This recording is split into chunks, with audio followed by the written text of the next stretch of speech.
নমস্কার বন্ধুরা, update and breaking নিউজে আপনাদের প্রত্যেককে স্বাগত জানাই। হাই ভোল্টেজ সন্দেশখালিতে এবার জেরার মুখে শাহজাহান ঘনিষ্ঠ হাজী সিদ্দিক মোল্লা।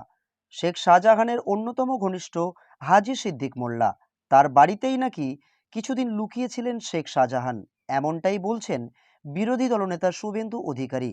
সেই হাজী সিদ্দিক মোল্লা এখন ইডির কবলে।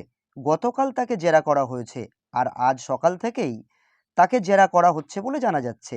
তাহলে আজ কি আরও একটা উইকেট পড়তে চলেছে এই হাজী সিদ্দিক মোল্লার নামে? এবং তার আত্মীয়ের নামে রয়েছে অনেক অনেক সম্পত্তি, যা কিনে দিয়েছিলেন শেখ শাহজাহান। সেই সূত্র ধরেই ইডি অফিসে হাজিরা দেওয়ার নির্দেশ দেয় এনফোর্সমেন্ট ডিরেক্টর হাজী সিদ্দিক মোল্লাকে। তাই আজ সাত সকালে ইডি অফিসে এসে হাজিরা দিতে হলো হাজী সিদ্দিক মোল্লাকে, এবং ইডি অফিসাররা এই বিষয়ে হাজী সিদ্দিক মোল্লাকে জিজ্ঞাসাবাদ করছে। এখনো পর্যন্ত চলছে জিজ্ঞাসাবাদের প্রক্রিয়া। সূত্রের খবর, গ্রেপ্তার হয়ে যেতে পারেন শাহজাহান শেখ ঘনিষ্ঠ সিদ্দিক মোল্লা।